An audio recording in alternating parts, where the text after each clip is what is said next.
Bonjour et bienvenue à tous, c'est l'heure de votre magazine sur le web. Aujourd'hui, votre magazine est consacré aux web-séries les plus regardées, les plus tendances et celles qui ont remporté le plus de succès sur la toile. C'est tout de suite et c'est sur le web.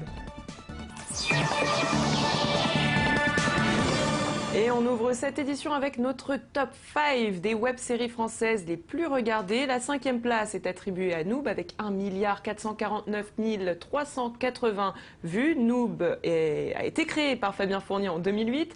Noob a été classé au box-office des web-séries françaises depuis 2009 avec plus de 60 millions de visionnages sur Internet. En septembre 2014, la web-série remporte même l'award de la meilleure web-série internationale à Hollywood. Ça s'est passé lors des Streamy Awards de Los Angeles.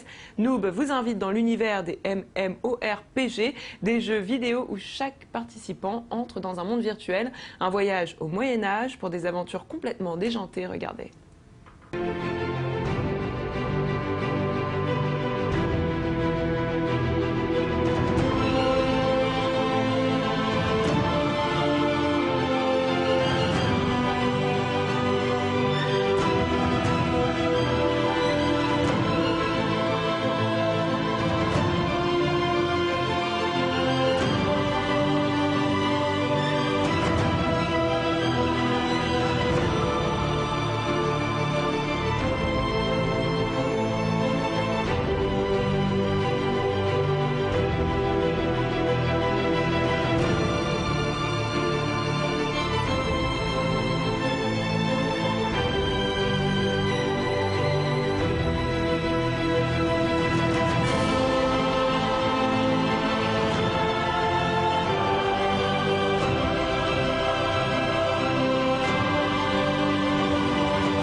Noob le Fantastique qui prépare sa 5e saison. On peut dire que c'est une série qui marche. Avec nous pour en parler sur ce plateau, j'ai le plaisir d'accueillir notre journaliste Sarah Koskiewicz. Bonjour. Bonjour Virginie. Alors Noob, ça marche. Aujourd'hui, on peut dire que c'est plus qu'une web-série ? Alors évidemment que c'est plus qu'une web-série, c'est véritablement une licence transmédia. Fabien Fournier, vous en avez parlé, a créé le studio Olydri qui développe cette licence. Alors cette licence, elle comprend des BD, des romans, des jeux vidéo, l'application Noob qu'on peut avoir sur son téléphone, sur son smartphone. Et c'est pas du tout des produits dérivés comme on pourrait le croire. C'est vraiment des produits à part entière, développés à part entière. C'est-à-dire qu'on peut totalement lire la BD ou le roman sans connaître la web-série. Inversement, avoir l'application, jouer avec l'application. Ce sont vraiment des produits indépendants et c'est ce qui fait toute la richesse de cette web-série. Est-ce que vous pensez que c'était prévu tout ça quand on a lancé cette web-série, honnêtement? Honnêtement, je ne pense pas parce qu'une web-série, finalement, une web-série, c'est un phénomène amateur. C'est des copains un samedi soir avec des bières et des burgers et des pizzas, avec une caméra qui s'amuse. Et puis on peut pas voilà. Et puis on peut pas se rendre compte vraiment de l'impact d'une web-série. Ça reste un peu underground, un petit peu amateur, tant que soit une chaîne s'est pas intéressée à vous, soit que une première saison n'est pas finie. Donc à la fin de la première saison, on peut enfin faire l'état des lieux et savoir si on a une fanbase, s'il y a des gens derrière. Et puis on peut voir pour nous que c'est le cas puisqu'ils ont fait une campagne de ces fans. Est-ce que justement le public, c'est un public averti, c'est un public de geeks? Alors au début oui évidemment et puis quand la série s'envole, le phénomène est complètement différent, c'est-à-dire que là on est dans la web série qui devient professionnelle directement. Il n'y a plus l'esprit bière sandwich et tenue et budget à 50 €. Donc, voilà, pour nous on aurait pu penser qu'après 5 saisons, puisqu'ils viennent de signer leur 5e saison, on aurait pu penser qu'on a fait le tour du concept et puis ils ont lancé cette campagne de crowdfunding. Ils demandaient, si mes souvenirs sont bons, 33 000 €, ils en ont eu 650 000, donc finalement il y a toujours une fanbase de plus en plus grande. Qui grandit, et d'ailleurs c'est pas la seule série, on va parler d'une autre série, une web-série française qui a réussi à décrocher, elle, la 4e position de notre top 5. Il s'agit de Flanders Company avec 1 655 380 vues de format shortcom, créée, écrite et réalisée par Rudy Pomared en janvier 2008, réalisée aussi par les Guardians. Il s'agit d'une série humoristique et fantastique qui vous plonge dans l'univers des super vilains, une parodie de personnages, de comics, mangas, films ou jeux vidéo. L'histoire prend place dans les locaux de la Flanders Company, dirigée par Armand Trouman, une société spécialisée dans le recrutement, la formation et la gérance de carrière de super vilains. On regarde. Venez nous voir. Notre équipe de spécialistes va s'occuper de tout. vous rencontrerez Monsieur Truman, le charismatique PDG de notre entreprise, qui vous aidera à établir un devis qui comblera vos plus folles espérances. Votre nouvel ennemi mortel sera recruté par Monsieur Kurtzman, l'incorruptible directeur des ressources humaines aux critères de sélection impitoyables. L'équipement de votre super vilain sera fourni par le professeur Caleb, le responsable de notre pôle scientifique. Si vous êtes en recherche d'affrontements explosifs, comptez sur lui pour vous fournir entière satisfaction. Vous pourrez compter sur mademoiselle Cindy, notre sergent instructeur, pour vous fournir une myriade de sbires de qualité, ayant passé haut la main les tests de résistance les plus drastiques. Alors, amis super-héros, ne cherchez plus. Votre bonheur se trouve à la Flanders Company. Nous nous occuperons de tous les détails. Car après tout, nous servons le mal, et nous le servons bien. J'ai vu que c'était pas trop votre truc, hein, cette série. Alors, c'est vraiment mon style, ça me fait moins rire que certaines autres web-séries. Mais bon, pour autant, ils ont quand même vraiment un large public derrière eux. Beaucoup de fans. Et Flanders Company est vraiment sur une bonne lignée. Ils sont diffusés sur No Life TV, qui est une chaîne télévisée. Donc bon, ils ont leur public. Il en faut pour tous les goûts, c'est ce qu'on va dire. On va continuer à parler web-série. Et en troisième position, c'est la web-série J'ai jamais su dire non. Je sais que vous l'aimez, Sarah, avec 2 585 490 vues. Une web-série humoristique de 14 épisodes, créée, écrite et réalisée par Slimane Baptiste Berhoun. La série est principalement faite par l'équipe de French Nerd. C'est un groupe connu aussi pour la web-série Le Visiteur du Futur, qui connaît un grand succès en ce moment. J'ai jamais su dire non, c'est l'histoire de Tom, un jeune homme sans beaucoup de volonté et incapable de dire non aux gens. Du coup, il se retrouve rapidement dans le lit de sa patronne. Sa petite amie en est rapidement informée et décide de le quitter. Seul et désespéré, Tom voit débarquer son pote Mitch, qui décide de le soumettre à une nouvelle méthode psychiatrique qui s'appelle la psychobols thérapie. On regarde. T'es constipé? Non. Je veux dire un truc qui te demande un effort. Et c'est pour ça que t'arrives pas à le faire. Ah ouais, je vois ce que tu veux dire. Genre, t'as un truc à faire, mais t'arrives pas à le faire. Oui.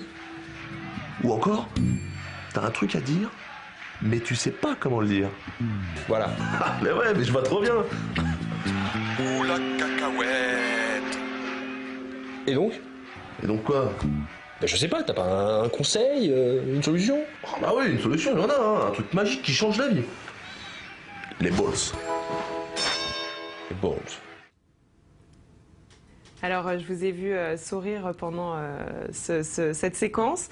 Alors, on le voit, hein, ce genre de série, on n'y met pas beaucoup de moyens. Finalement, c'est assez facile à tourner. Et pourtant, ça inspire les chaînes de télévision. Comment vous l'expliquez? Alors, effectivement, on est sur les premières saisons, on est dans des web-séries avec très peu de moyens, mais ce manque de moyens est compensé par le contenu, avec la qualité de l'écriture.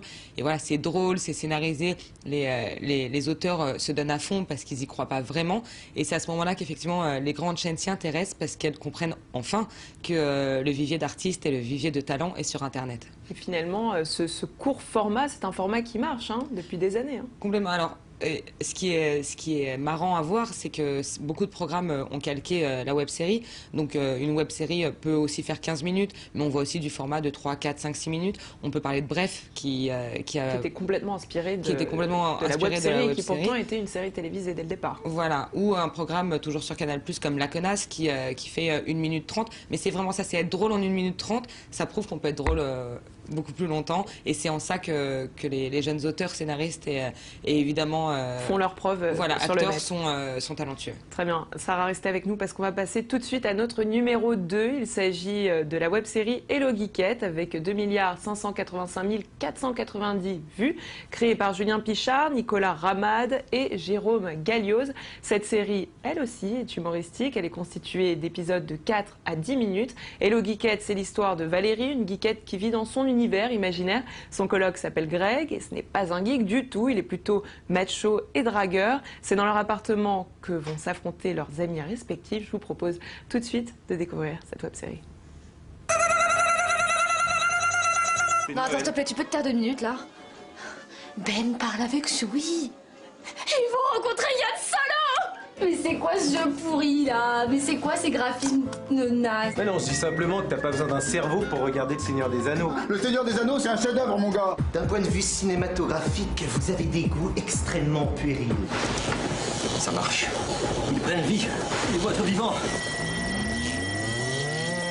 Live. It's live. Sur le forum de Mad Movies, il y a toujours ce grand débat.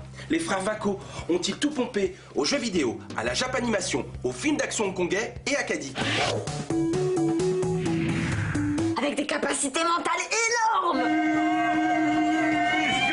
Tu devrais voir la scène où la fille se fait empaler sur le puits en bois par les sauvages. Ah non, je suis pas dans un groupe, je suis trop vieux pour ces conneries. Je suis manager d'un groupe, les bouffeurs de prépuces. Et je vais te dire, c'est pas du métal pour fillettes.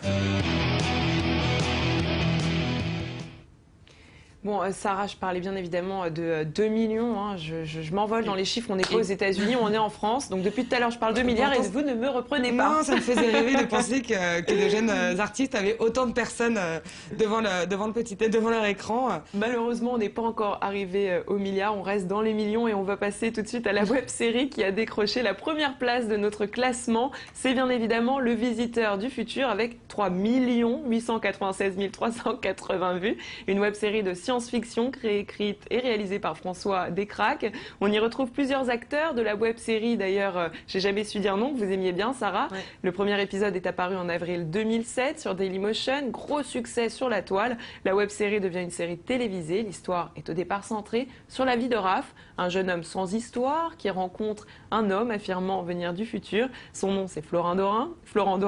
Pour tenter d'empêcher la fin du monde. On regarde tout de suite. C'est qu'une canette. Seulement voilà! La présence de cette canette va entraîner d'autres gens à vouloir lancer leur canette dans la poubelle et ils vont tous rater. Chais! Et plus le tas de canettes va grandir, moins les gens feront attention à mettre leurs détritus dans la poubelle. Ce qui aura pour conséquence de créer le plus grand tas de détritus du monde. Un tas qui ira de Porte de Montreuil jusqu'à Porte de Bercy. Oui, mais... Mais ce n'est pas tout! Plus tard, ce tas d'ordures va se mettre à produire du méthane. Un méthane qui va se concentrer massivement. Et le 12 avril 2075, un passant qui se trouve être le descendant de ton pote et de ton autre pote qui aura changé de sexe entre-temps, allumera une cigarette qui va enflammer le méthane, ce qui provoquera une explosion qui va ravager tout Paris. Alors là, on a vu l'ancienne bande-annonce. Il faut savoir que la série en est à sa 4e saison, une saison réservée à la télévision cette fois-ci, et qui se retrouve bien évidemment sur le net après chaque diffusion. Plus de moyens, une histoire toujours aussi déjantée. Sarah, on regarde tout de suite la nouvelle bande-annonce. Voilà, et on en parle après. On regarde et on en parle.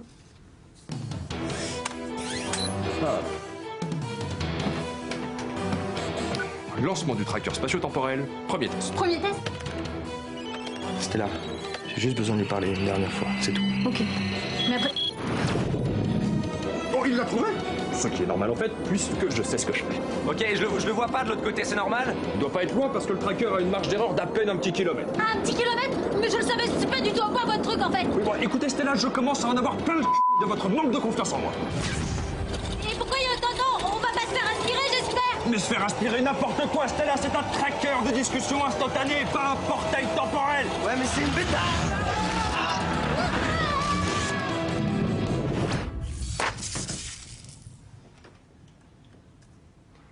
Alors Sarah, vous aussi c'est votre numéro, hein. Je vous ai vu rire, essayez de me dire quelques petites choses. J'ai une affection toute particulière pour ce collectif d'artistes qui est French Nerds, qui sont donc à la naissance de cette web-série Le Visiteur du Futur, mais aussi de J'ai jamais su dire non, qui était à la 3e place, parce qu'ils me font rire. Et je trouve ça fascinant de pouvoir faire rire une personne qui n'a rien à voir avec cette culture, pas particulièrement. Et voilà, moi j'aime les séries, j'aime regarder les séries à la télé, et pourtant ça me fait vraiment hurler de rire. Vous l'avez vu pendant... D'ailleurs, on comprend pourquoi ce genre de web-série intéresse la télévision aujourd'hui. Ah, complètement. C'est une web-série qui est donc à sa 4e saison. France 4 a un studio qui s'appelle le Studio 4.0, qui s'intéresse donc depuis quelques années particulièrement à ce genre de format et qui les rachète pour les diffuser. Et il n'y a pas de secret. Ils se sont intéressés à ce genre de programme, mais aussi aux opérateurs, qui est aussi une série produite, écrite et scénarisée par French Nerd. France France 4 a eu le nez creux sur ce coup-là parce que ce sont des choses qui font rire et évidemment ça leur fait une audience et puis ça les rapproche du public de jeunes entre guillemets, en tout cas du public qui aime Internet et c'est pour eux un très bon tremplin pour faire le pont entre France Télévisions qui est un tout petit peu plus sérieux et le public jeune qui veulent absolument atteindre puisque c'est le public qui a du pouvoir d'achat. Donc finalement, les internautes aujourd'hui sont l'avenir de la télé aussi. Évidemment.